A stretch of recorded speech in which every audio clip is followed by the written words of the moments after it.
TV3 is learning that the Forestry Commission has withdrawn all their guards from the Desiri forest after clashes with some miners left 2 dead.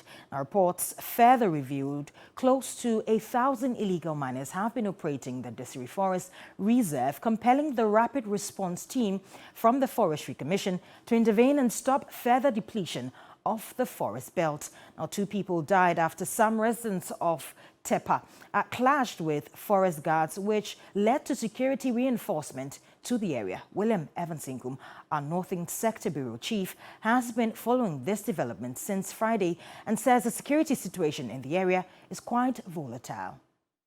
The Rapid Response Team of the Forestry Commission had an intel that the Desiri forest was badly being depleted by Galamsey operators, and according to them, they estimate their numbers to over 1,000. But there's a community mining there, of course, which is operated legally, but they have crossed the red line. That is, they heard that they've crossed the red line, entering other, forest belt, which is supposed to be virgin. So they needed to act. But then they were met with this, fierce resistance from some of the illegal miners. In the course of that, there was a shootout, and two people, we understand, were guarding one of the mining firms, which we are yet to establish the name, fell and died. And several others were also injured, per report that we have gathered. And of course, the bodies of the 2 deceased have been deposited at the Tepa government hospital. For those that were injured, we understand they are also receiving treatment at the same hospital. The police, we understand, haven't been able to, make any arrest. As I'm talking to you now, if there is any development, I think they'll be in a position to tell us, because, you know that the police have been very economical with information and all of that. So we're still waiting for them to give us a better briefing as far as this particular development is concerned. Nonetheless, we also know that they have also launched an investigation into the current incident. But yes, this afternoon we also learned that the Forestry Commission, considering the magnitude of the situation, had decided to withdraw all their guards from the Desiri forest, and they've also called on the police and the military to take position as far as protecting the forest and also ensuring or averting reprisal is concerned. Well, let's do some stories on food security now. The African Union's High Representative for the Silencing the Guns campaign, Dr. Mohamed Ibn Chambers, has criticized African leaders for neglecting their civic duties. He highlights the continent's abundance of resources for achieving self-sufficiency and questions why years after attaining independence, events on other continents still affect food security in Africa. Resources ranging from gold, diamonds, cobalt, manganese, timber and vast forest. A number of countries on the continent, including Nigeria, Angola, Algeria, Libya and Ghana, have large crude oil reserves. Additionally, Africa has been blessed with a number of water bodies and extensive arable land. Yet amidst this abundance of natural resources, Africa remains one of the poorest continents in the world. Africa has not been able to fully utilize these natural resources for the benefit of its people to promote sustainable development. Political instability, corruption and poor governance have impeded progress and the optimal utilization of these resources. But Ghana's 5th President, Nana Akufo-Addo, boldly declared the nation beyond aid. Ghana beyond aid is meant to be more than a slogan. It is meant to propel us into the frame of mind that would quicken our pace of development. It is meant to change our mindset from one of dependency to one of achieving our destiny. It is meant to put us in charge of our own affairs and make us truly independent. Above all, Ghana beyond aid will give us the respect and dignity we deserve. Let us believe in ourselves. We can do it, especially in this new decade, in this new century, in which hope, optimism, and progress will define the unfolding Ghanaian reality.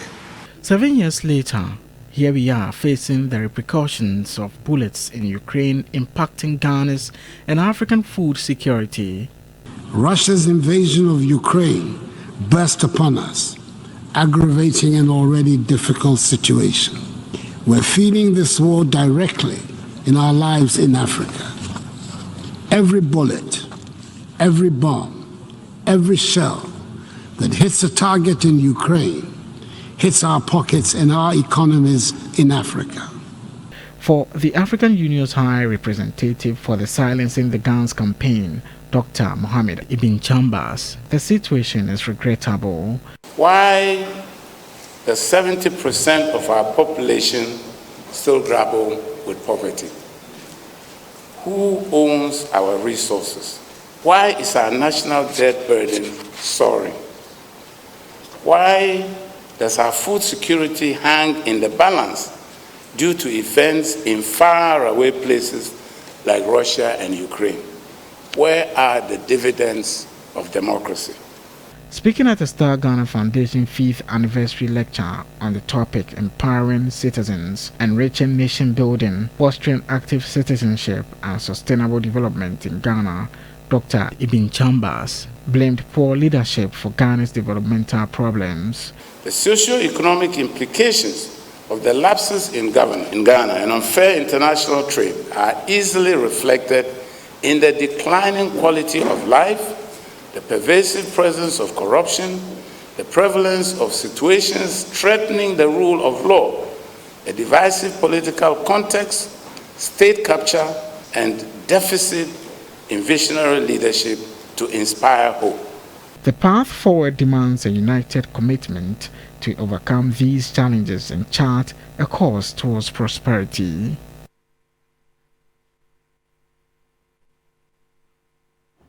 Well, a significant majority of businesses sampled in a survey say they want some key tax handles reviewed by government. The study put together by audit firm KPMG reveals businesses have this year been severely impacted by cedi depreciation and inflation. This comes in the week the finance minister is expected to present to Parliament the budget estimates for next year.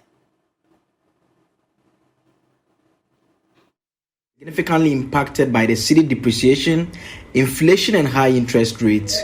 Notable challenges highlighted include power supply, access to capital and skilled labor.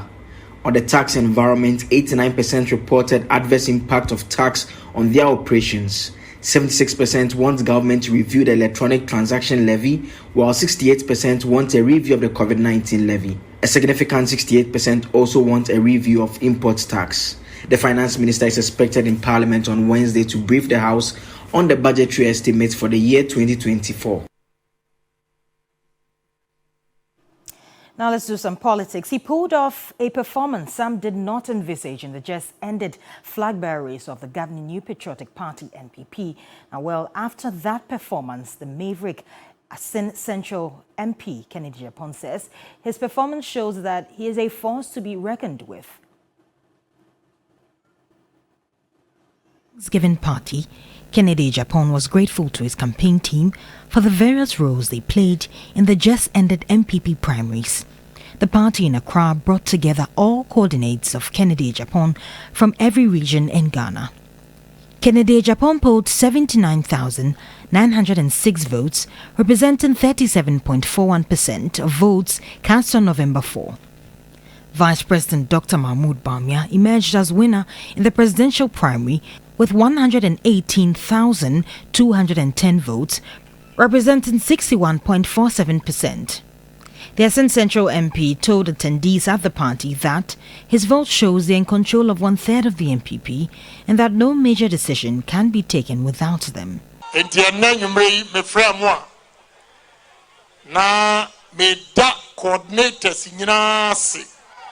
Supporters, the sacrifices you've made, the intimidation you went through, the insults, and someone Paba Mujina Pinting.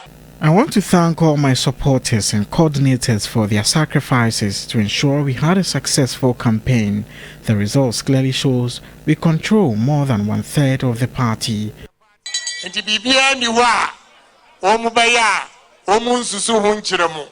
The Essen Central MP gave a hint of his future political ambition. Last week, Saturday, na ebi mo di awerɛhoɔ nti ɛnɛ wiki me pesa obiara yi na awerɛhoɔ efiri ne mu. Don't be saddened by the outcome because the future looks bright.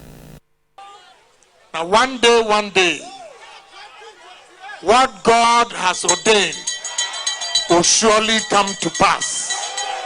With the primaries now over and the search for a vice presidential candidate on, some say he could be a potential mate for Dr. Mahmoud Bawumia, looking at his performance. Judith Brown, TV3 News. Let's do some stories in the Volta region. And teaching and learning has resumed in 81 out of 108 schools affected by the Akosombo Dam spillage, with efforts underway to get the remaining 27 schools in the North Ton district to start soon. Most of the schools that are yet to start education activities are among the safe havens used to house the flood-affected residents in the lower Volta Basin. Now, the Director General of the Ghana Education Service, Dr. Eric Nkansa, made the announcement after a 3-day visit to the area to assess the direct impact of the flood on education and the role to roll out measures agreed upon by the GES and its major stakeholders. Dr. Eric Nkansa's visit is a follow-up to that of the Education Minister, Dr. Yao Osei-Duchum, who was in the area some 2 weeks ago. He says the ultimate goal is to ensure that all schools affected by the floods resume teaching and learning activities within the shortest possible time.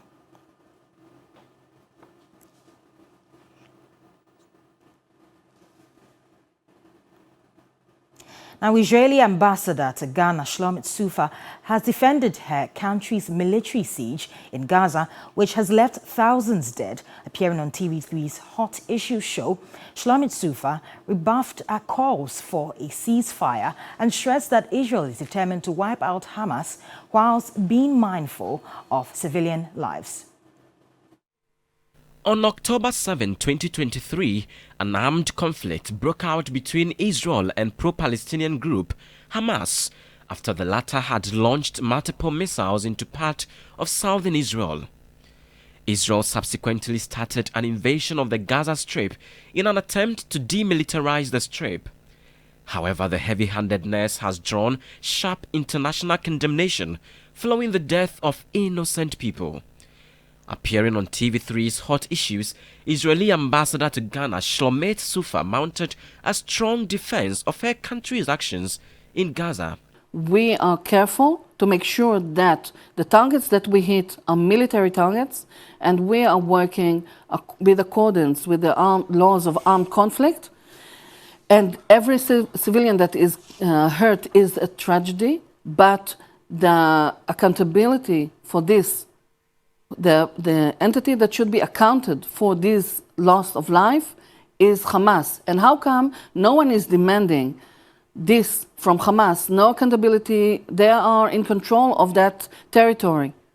She also rejected calls for a truce, insisting the enemy has to be defeated. People should understand the essence of fighting a genocidal, barbaric entity that is continuously hurting and trying to eradicate and eliminate Israel totally, drinking from the same well as ISIS, as Al-Qaeda.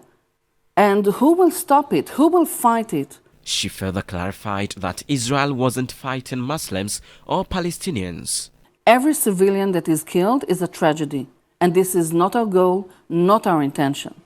But sometimes... But you can't stop. But we cannot stop until we defeat Hamas and release our hostages, because if you stop now... What does defeating Hamas look like? If we are called to stop now, this will only allow Hamas to rearm, regroup, and continue the violence. And it will only set the timer, as we've seen time and again, it will only reset the timer for the next war with Hamas.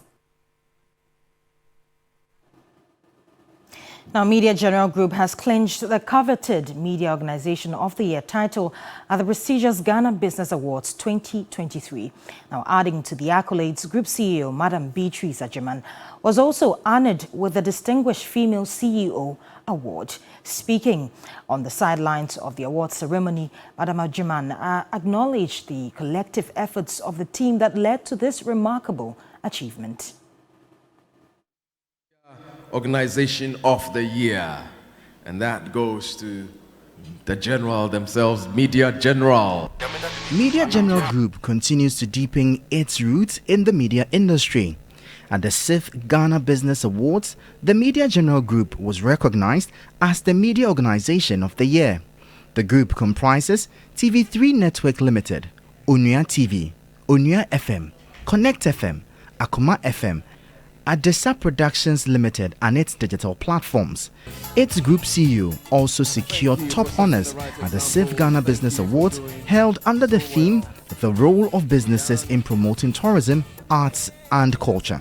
Speaking on the sidelines of the award ceremony, Group CEO of Media General Group, Beatrice Agyeman, emphasized the dedication of the staff to excellence resulting in this achievement. Yes, I'm very, very excited about this awards. It's a call of more excellence, high-level productions, high-level content from my team. I entreat us not to relent in our efforts. This goes to say that we are leaders in this space. Media is evolving at a very fast pace, and you can only stay relevant if you put out quality content. She encouraged businesses to prioritize brand promotion as a pivotal element in their operations to reach significant milestones. From where I sit, I noticed that lots of institutions, send invitations every year, every day, every week, asking for partnerships with no budgets. I realized that it is because a lot of them do not invest in marketing and promotion, which is very integral to the growth of their businesses. And so this is a challenge to CEOs in the coming year to commit budgets to marketing and promotion. Even as a media organization, we promote everything we do. That is the only way you can grow your brand. The 6th Ghana Business Awards recognized excellence in various sectors, spotlighting Media General for its exceptional contributions in the media landscape. Media General Group was recently recognized as the CIMG Media and Marketing Oriented Organization of the Year 2022. Additionally, the group CEO was honored as the Emmy Africa Woman of the Year. These prestigious awards underscore Media General's continued commitment to excellence in its significant role in shaping the media landscape. Well, congratulations to Media General as well as our CEO, Madame Beatrice Agyeman. Now, in our last story, President Akufo-Addo has urged global leaders to ensure progress in the West and not at the expense of Africa and other parts of the world. President Akufo-Addo was speaking at the 6th edition of the Paris Peace Forum in France. That at the moment when we are looking to make this transformative development that we need to do to tackle issues of mass poverty and underdevelopment, we're told that some of our most important resources can no longer be deployed for our development. Our oil, our gas resources, which are there in abundance, can no longer be deployed because of its impact on climate change. So that for us is a critical issue we have to look at. If indeed we are being told that these resources that have helped develop other parts of the world are no longer going to be available for our development, how then do we make the transition to the new source of power and development? So we have to address the issue of financing and the resources for the climate transition in our part of the world. And if it is going to be a just and equitable transition, some position has to be found for the manner in which we can then utilize the resources that we do have. And that's all for the 6 a.m. news here on TV3. My name is Judith Brown. Do stay tuned. We've gone a short break and we're back with the rest of New Day.